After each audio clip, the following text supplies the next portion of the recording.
I still remember the look on that woman's face when she called the cops on me because she thought I was hired help.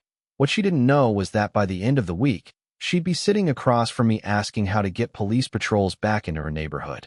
Funny how fast people change their tone when assumptions start costing real money. My name's Daniel Brooks. I'm 44 years old. I've worn a badge for over 20 years, spent 4 years in the Army before that, and these days I oversee community operations for the Western Division of Ashcroft County. Most people picture somebody in uniform when they think about law enforcement, but on my days off, I'm just another homeowner trying to grill a few steaks, mow the lawn, and enjoy a quiet Saturday with my wife.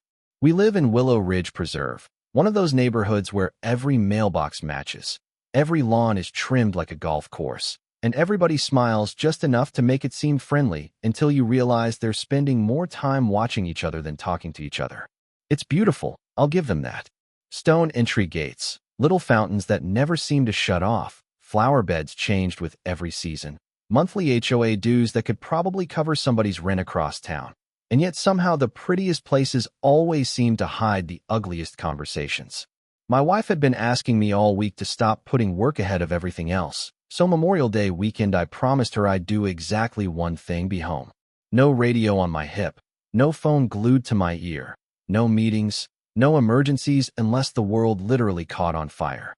Saturday afternoon I drove over to the warehouse club, loaded the SUV with enough food to feed half the neighborhood: ribeyes, burger meat, charcoal, buns, fresh corn, potato salad ingredients, a cooler full of drinks, because my younger brother and his family were coming over later that evening.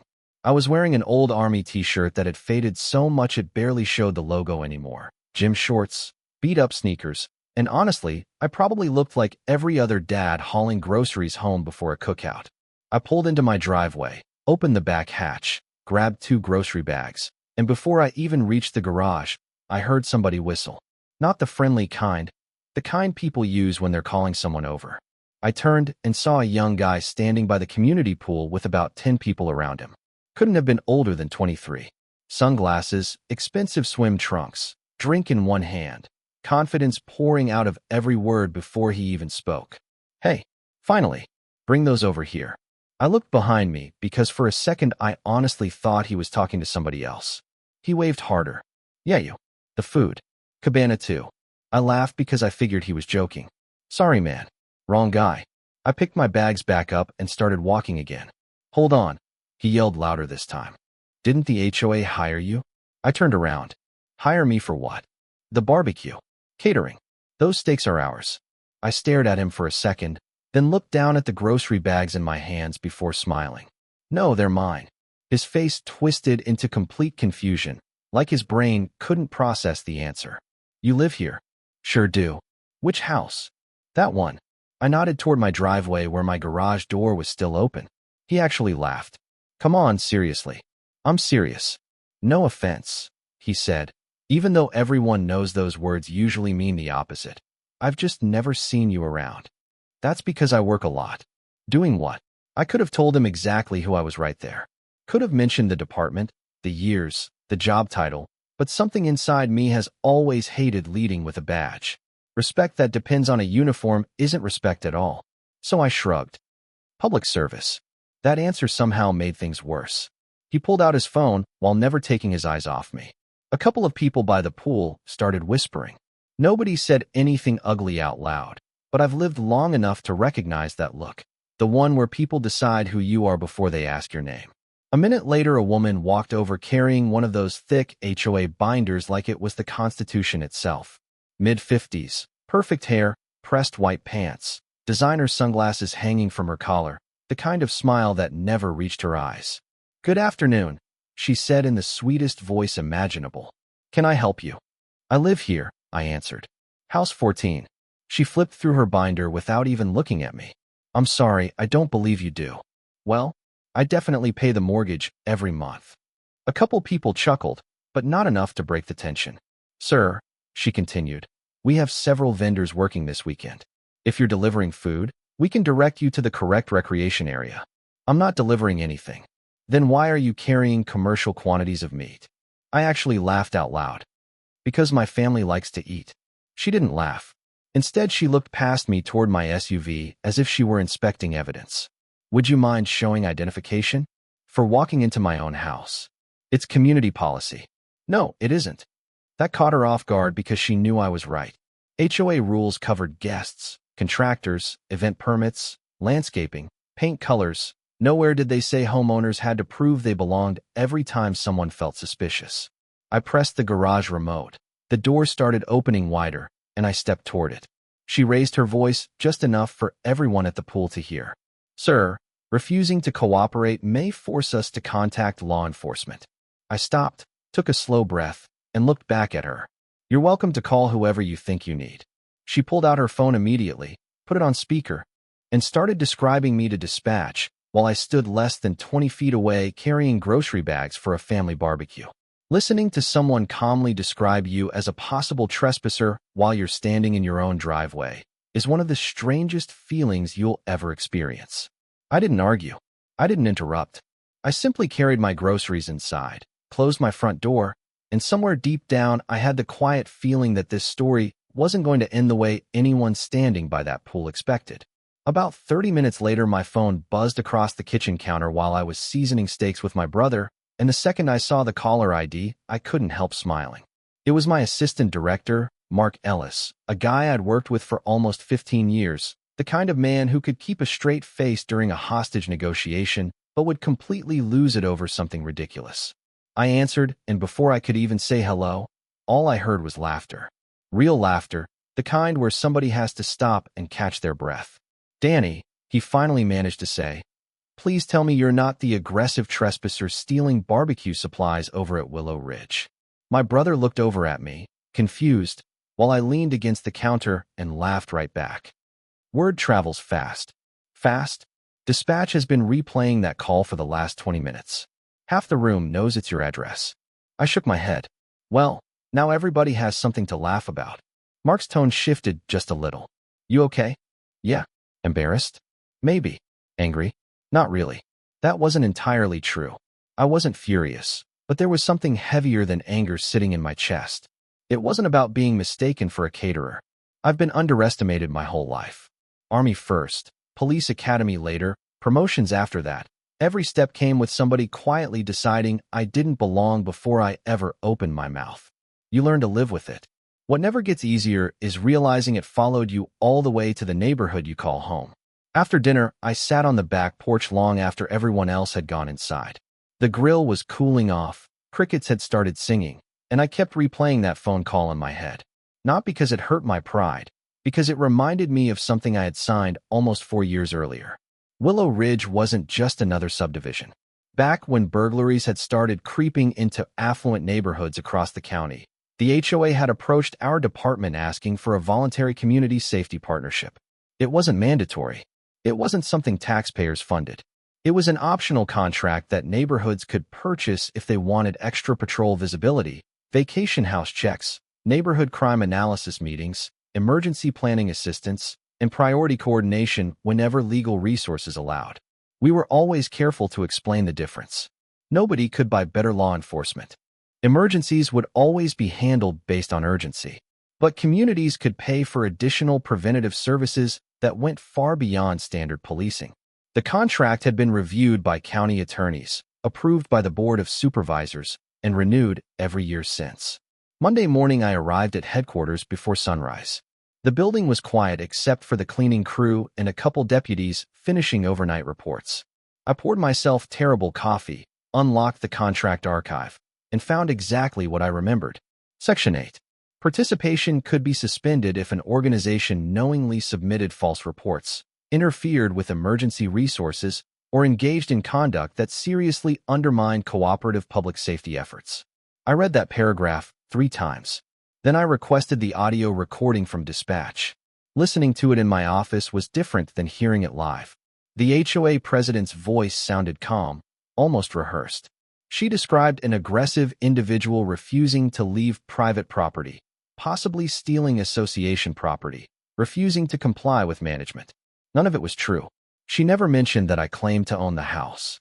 She never mentioned I had a garage remote or mail. She simply built a version of events that justified the response she wanted. That wasn't just embarrassing. False reporting tied up public resources. Our legal advisor listened beside me, folded his arms, and quietly said, "The contract gives you discretion. You think suspension is justified?" I asked. He answered without hesitation, "I think accountability is." By lunch, the paperwork was finished. No drama, no revenge. Just a formal notice informing the HOA that the Community Safety Partnership would be suspended pending administrative review. Standard patrol coverage would continue exactly as provided to every other neighborhood in the county. Emergency response would remain unchanged for true emergencies. The additional services, however, daily directed patrols, vacation checks, board security consultations, monthly crime briefings, and priority administrative coordination, would stop immediately. I attached a transcript of the recorded call so every board member could understand why. Then I hit send.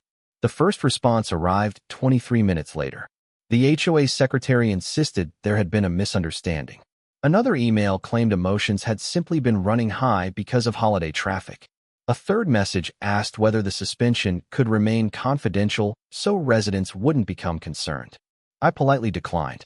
Transparency was part of public trust. By Tuesday afternoon, homeowners started noticing things they normally took for granted. Officer Hernandez, who usually drove slowly through the neighborhood every morning waving at kids waiting for school buses, wasn't there. Sergeant Collins didn't stop by the clubhouse to review security camera blind spots anymore. The weekly vacation checklist disappeared from our schedule. Nothing unsafe happened.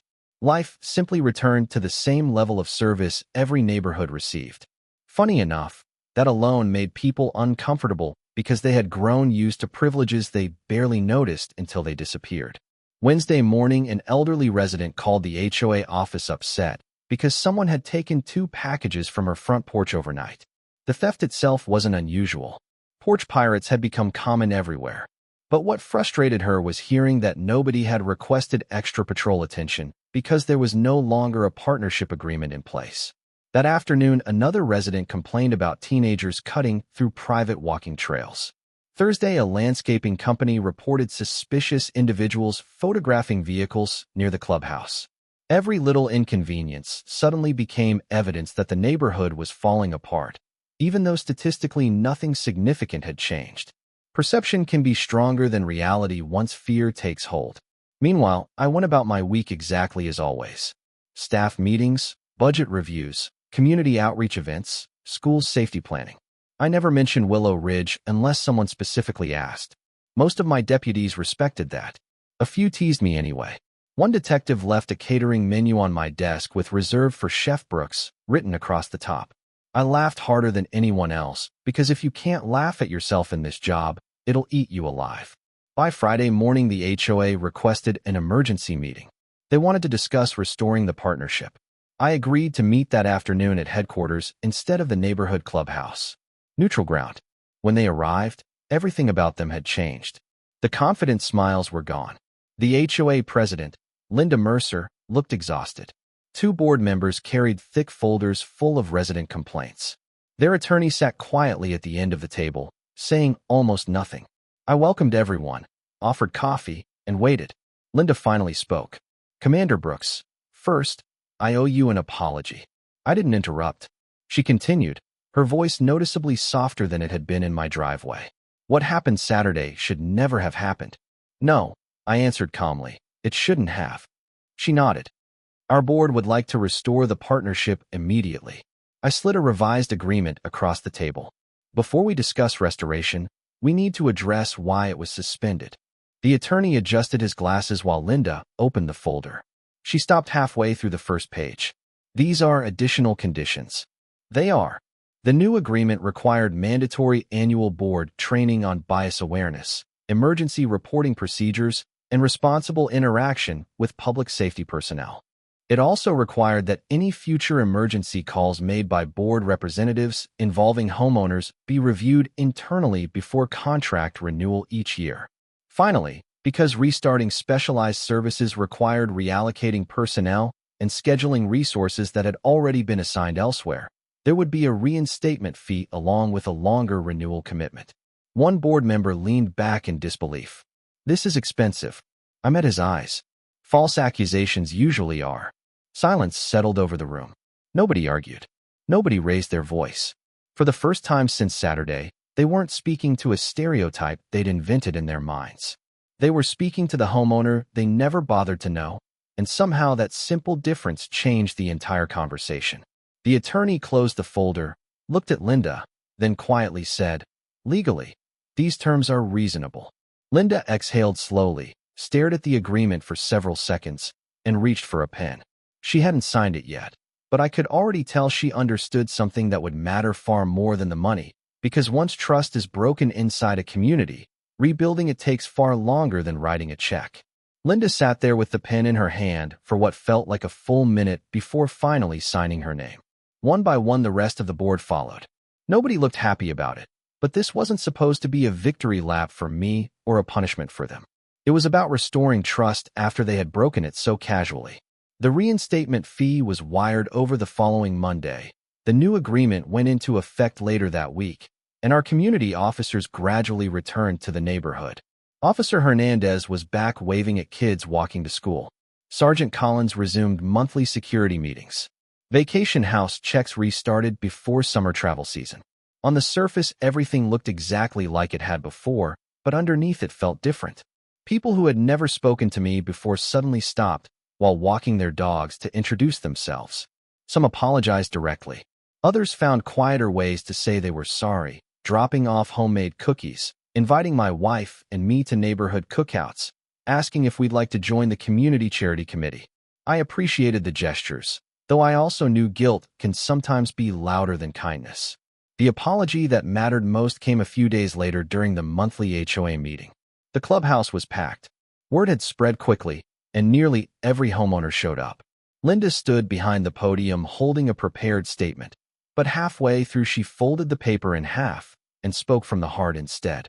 She admitted the board had made assumptions, admitted they had failed to verify basic facts before calling 911, and admitted that every homeowner deserved the same respect regardless of appearance, race, or occupation. There wasn't a single excuse in her speech, and I respected that more than I expected. Then something happened that surprised everyone in the room. The young man from the pool, Ethan, slowly walked to the front after the meeting ended, gone were the sunglasses and the swagger. He looked like a kid who hadn't slept much all week. He stopped a few feet away from me and rubbed the back of his neck before speaking. "Mr. Brooks, I owe you an apology too." I smiled. "You don't owe me anything you don't mean." He nodded. "I do mean it. I grew up in neighborhoods where everyone looked like me. I never realized how fast I judged people until I watched myself do it." There was no script in his voice, no lawyer standing behind him, no audience left to impress because most people had already started walking toward the parking lot. It was just two neighbors having a conversation that should have happened in the first place. I reached out my hand, then learned from it. He shook it without hesitation. "I will." A few weeks later, I saw him volunteering at a county food drive. Another month after that, he joined one of our community outreach programs that paired young adults with local veterans. Maybe he was trying to make up for what happened. Maybe he had genuinely changed. Either way, I wasn't interested in holding that moment over his head forever. Real accountability only matters if it leaves room for growth. Looking back now, people always ask me whether I enjoyed watching the HOA scramble once the partnership disappeared. The honest answer is, not really. There wasn't any satisfaction in seeing neighbors anxious or embarrassed. What stayed with me wasn't the suspension or the contract or even the meeting. It was how unbelievably easy it had been for complete strangers to erase my identity with one quick assumption. They didn't see a homeowner carrying groceries. They didn't see a husband excited to spend a holiday with his family. They didn't see a veteran or a public servant. They saw a black man in an old t-shirt, filled in the blanks themselves, and acted on a story they had invented in their own minds. That's the dangerous part about bias. It rarely announces itself with hatred. Most of the time it shows up wearing confidence, pretending to be common sense. I still live in Willow Ridge today. The fountains still run every morning. Kids still ride their bikes down the sidewalks. My lawn still grows faster than I want to mow it. And every Memorial Day my family gathers for another backyard barbecue. Every now and then someone jokes that I should start a catering business, and now I laugh with them because the joke belongs to all of us instead of being aimed at one of us. But every time I carry grocery bags from my SUV to my front door, I remember that afternoon and remind myself why character matters so much more than first impressions. You never really know who's standing in front of you, what they've sacrificed, what they've overcome, or what responsibilities they carry once they leave your sight. A little humility can save a lot of embarrassment, and a little respect costs far less than repairing broken trust. So now I'd like to hear from you. If you had been in my position, would you have suspended that partnership, or would you have accepted the apology and moved on without taking any official action? And if you had been sitting on that HOA board, what would you have done differently the moment you realized the mistake? Drop your thoughts in the comments because stories like this don't always have one perfect answer. And sometimes the most interesting part isn't what happened.